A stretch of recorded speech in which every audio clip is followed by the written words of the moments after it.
Hello. Welcome back.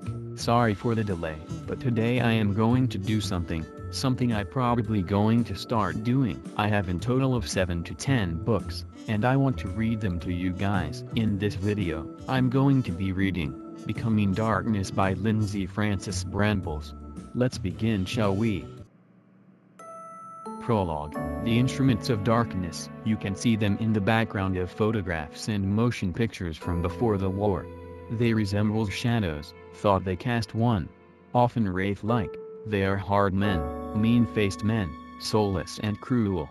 They're there with Hitler, dressed in black, aloof, close to the Fuhrer, yet never quite with him. They're part of the Gestapo and the SS and a handful of others who were the architects of a reign of terror that changed the world forever and very nearly destroyed it. They look oddly different, not truly alive. Rumors swirl about them. That they're older than the pyramids, as ancient as dust, that they're wanderers, moving through space and time, searching for something and quite willing to destroy everyone and everything to find it. You know them immediately by the hollowness in their eyes, echoed in the pinched features of their angular faces. They are living death. Waxen of skin, with hawk-like noses, neither human nor animal but something in between. A studied contrast to Hitler's notions of an Aryan race. But there's no mistaking their powers, or their place at the apex of the hierarchy of horror that was and is the Third Reich. It speaks from out of the past, from out of those very photos, which serve as an unpleasant reminder of the events that led to the world as it is today. Wherever there is power there are men like these. They are the instruments of darkness, the harbingers of despair. In school they teach of the atrocities that befell humanity in the bleakness of the 1930s and 1940s.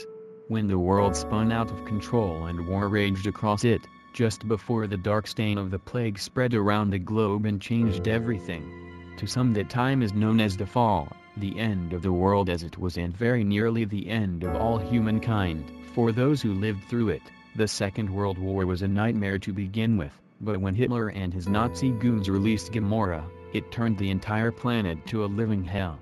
Asia, Australia, Africa, and the Americas were all but laid to waste by the virus. Their population were driven into extinction, their cities, except for New York, crumbling, abandoned ruins. Only in Europe, home of the Nazi war machine, did order rise out of the chaos, and there, in a dozen or so cities, the Third Reich survives, the dominion of all who were transformed into vampires by Gomorrah. If there'd been any justice, the Fuhrer would have perished along with the billions of others who succumbed.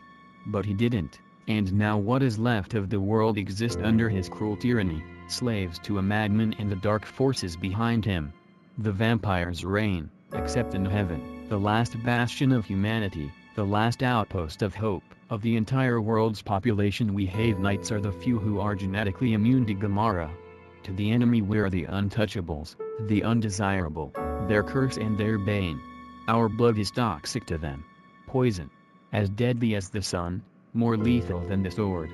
But the odds are in their favor. We immune are but a mere 2 million, while they, the immortal undead, number 100 times that.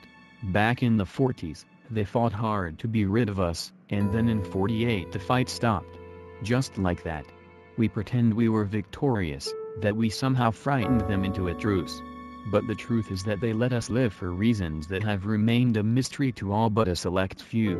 The idea that they'll one day change their minds and finish us off is the fear that hunts us all. That they haven't done it yet may say more of us than it does of them. It's said that peace seldom comes without a price. Perhaps we sacrificed more than we should have in order to maintain it. Perhaps on the day when the war ended and the truce was struck, all of humanity was lost. Perhaps on the day, it wasn't only the vampires who were no longer human,